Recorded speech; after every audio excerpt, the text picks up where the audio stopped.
Whiners and Losers, the greatest fucking podcast on earth. Welcome, everyone. First off, and I think we're doing this podcast after a long ass time. Like I don't even remember when was the last time I posted the last podcast, the last episode of a podcast, and I don't even remember, if I'm being honest, which episode number it was really number 6, so this would be episode number 7. Winners and Losers, episode number 7. And maybe you could hear some commotion in the background as usual, which is kind of like a signature, because we just record shit wherever we can. I don't know why am I saying we, it's just me, but it's like His Highness we, like in that film The Big Lebowski by Coen brothers, like how the dude refers himself as dude, like, Your Highness dude. Wow, that film is fucking funniest film ever. Everything made by Coens, no, everything made by brothers is just amazing. If I just, like, top of my head, if I go through the filmography, let me just try to remember if I remember the whole filmography or not. So the first film was Blood Simple, and the second film, if I'm not mistaken, was Raising Arizona. I could be wrong. Third one was Miller's Crossing. Fourth one was Barton Fink. Fifth one was The Big Lebowski. Then Man Who Wasn't There. Then I guess The Lady Killer, which I haven't seen. And there was one more film, The Shawshank Redemption guy, that I haven't seen as well. And after that, they made No Country for Old Men. I mean, I don't know. Arguably their best film ever. The general consensus is No Country is their best film ever. I can debate that. I can just dispute that. But that's just my opinion. And after No Country, I think they made one more film. They made Hell Caesar after that, and in between they made True Grit. And then there was the anthology film that I forgot the name, or maybe if I can recall, like I just forgot. There was an anthology film with James Franco and this singer, what's his name, Tom something, I forget his name as well, forget a lot of names. And I think the last film that one of the brothers made was Joel Coen made, that Macbeth, with Denzel Washington and his wife Frances McDormand, not Denzel's wife, but Joel's wife, Frances McDormand, something like that. I could be wrong. I am usually really bad with these names, these European or American names, or Christian names, or Jewish names. I think Joel is Jewish. Joel and Ethan Coen brothers are Jewish. Nevertheless, did I miss any film? I don't think so. I missed anything, did I? Yeah, not that I can think of.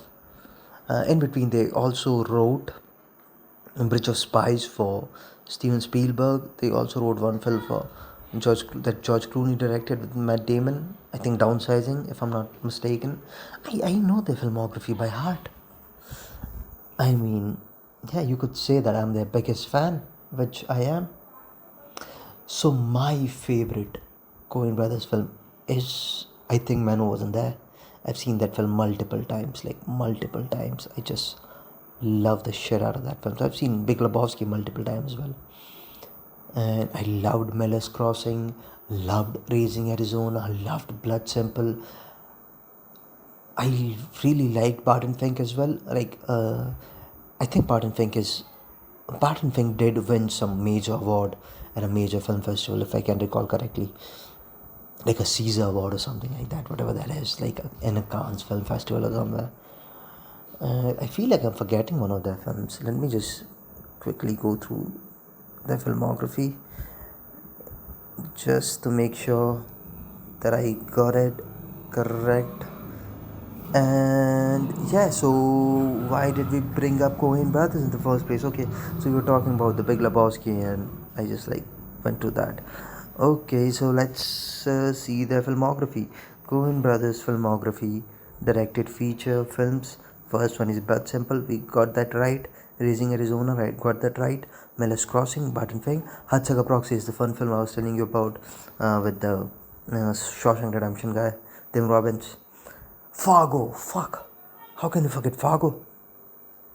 And I also, after Fargo, they made The Big Lebowski, and after that, they made Oh Brother Where Art Thou, which I fucking love so much. Damn, I forgot that one as well. Then The Man Who Wasn't There, then Intolerable Cruelty. I forgot this one as well, Intolerable Cruelty. I've seen, it's the latest film that I've seen by them. Then The Lady Killer, which I haven't seen. Paris Je T'aime, they made a segment in this. I've seen this. Shishun Cinema, they also made a segment in this. I haven't seen it. No Country, Burn After Reading, I forgot. Fuck. A Serious Man, I forgot. Serious Man is a masterpiece. You're not gonna believe this. I forgot Inside Llewyn Davis. I think Inside Llewyn Davis is the greatest film ever made. Even not like, in my opinion, it's one of, if not the greatest film ever made. I mean, it's certainly my favorite film of all time. Inside Llewyn Davis, I've seen it multiple times, like so many times. So, man, I forgot Serious Man, I forgot Inside Llewyn Davis, I forgot Burn After Reading, which I loved, which I really fucking loved, and I forgot Oh Brother Where Art Thou, and Fargo. Man, their filmography is just like so stacked. I mean, look at this shit, man. Look at this shit.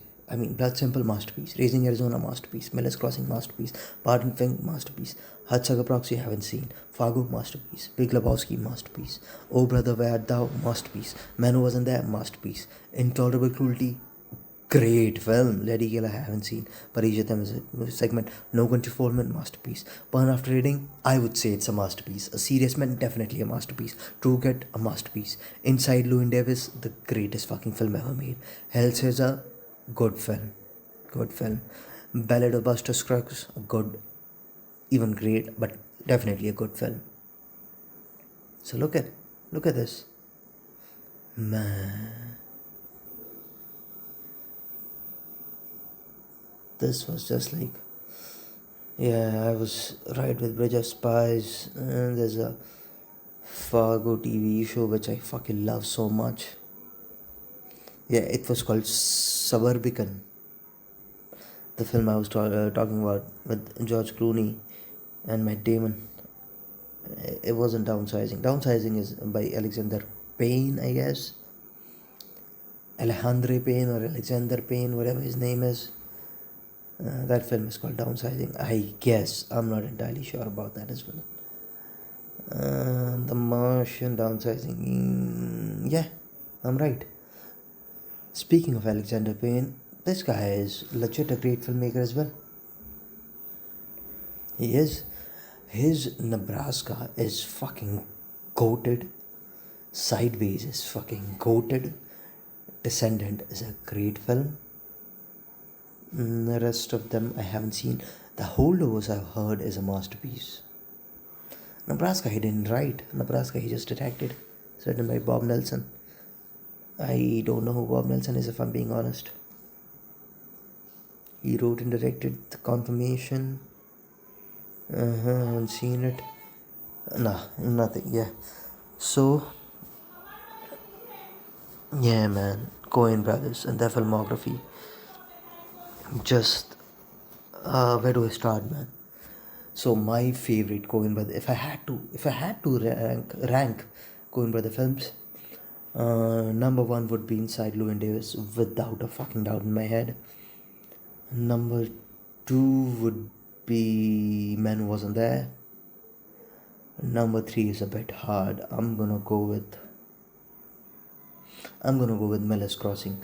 Even though I haven't seen this film as many times as I've seen other films, but I really I'm just thinking of this film.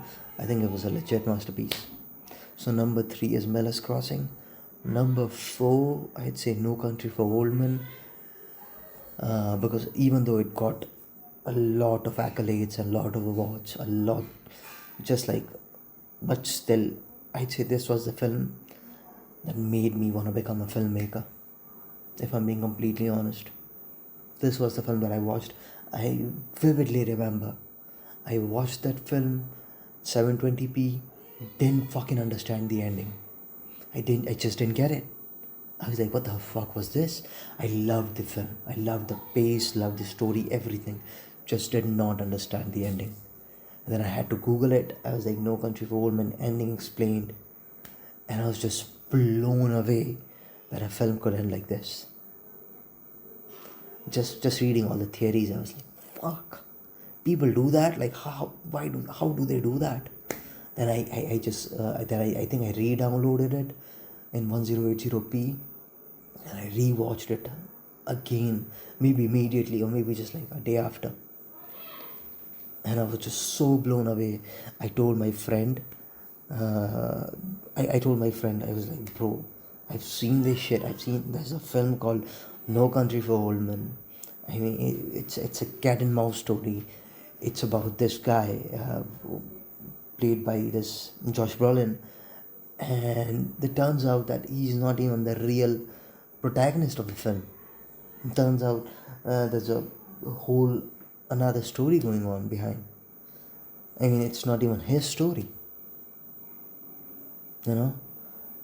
And yeah, so number 4 is No Country for Old Men. Number 5 is hard, man. Number 5 is hard. Could be True Grit. I'm gonna go with Oh Brother Where Art Thou, number 5. Number 6, I'll go with. See, I know Fargo is a masterpiece, but I'll have to go with Raising Arizona, number 6. I'm not that much big fan of Fargo, if I'm being honest. Number 7 is Big Lebowski, definitely. Number 8 is Serious Man. Number 9, Burn After Reading. And number 10, I'll give it to Fargo. Definitely. So that's my top 10 Coen Brothers films. Yeah, and that's about it. So no, we're not gonna end the podcast right now. We still need to talk about some other films that I've seen. I don't know whether I think I talked about Challenges, but I haven't talked about On the Count of Three, the film written by that comedian, the gay comedian, Jared Camelanchi something. What's his name? I forget his name. The film's called On the Count of Three. I think he wrote it. He didn't direct it. He wrote the film. Jared Carmichael. If it's he directed it as well. Nah, he didn't write it. He just directed it. It's written by other people. So it was a nice film. It was a nice little film. I liked it. It was good. Wasn't a masterpiece. Good film. Had Tiffany Haddish in it.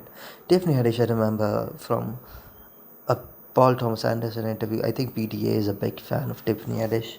He wanted to work with her or something like that. He maybe just directed something, just like without any credits. He directed something with Tiffany Haddish in it.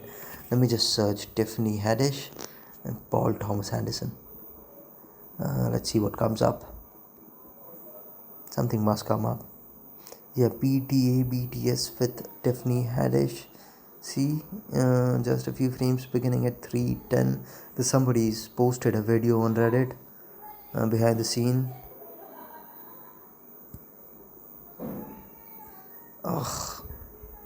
Confirm she's speaking. Okay, so there were news that he wants to work with you, but please may I cut to the front of the line. Okay, so there was an interview with Vulture. The PTA says he wanted to work with Tiffany Haddish because he is fan of Girls Trip. I think. I think. Okay, on that note, I had a rundown written, but I think it's in one of my notebooks and I don't want to reach out. Okay, one more thing. Just if someone's listening, if anyone's listening, I'm planning to do a series called Parde Ke Piche, which is a Hindi phrase and it literally translates to behind the curtains, in which I would like to, I probably would be interviewing filmmakers or anyone films related, or maybe just like anyone that I find interesting. And I'm hoping it would be a visual interview. I wouldn't partake in it, like I wouldn't, I'm not entirely sure. So the plan is I wouldn't be in the frame, I'd be behind the scenes, obviously, I'd be recording it and I'd be asking questions. And the format is not clear as well. But yeah, that's something I'm planning to do. And I might start a Substack with the title Parde Ke Piche, with the heading or with the whatever it is called, Substack called Parde Ke Piche or Behind the Curtains, whatever I can name it. I'm thinking of starting that. Okay, on that note, adios. We'll see you soon. Hopefully this time sooner than this time. Yeah. Hopefully the gap wouldn't be as long as it was this time. Is what I said. Is what I meant. Okay. Cheers, anyone. Cheers, anyone. Cheers, everyone. Bye. Good night.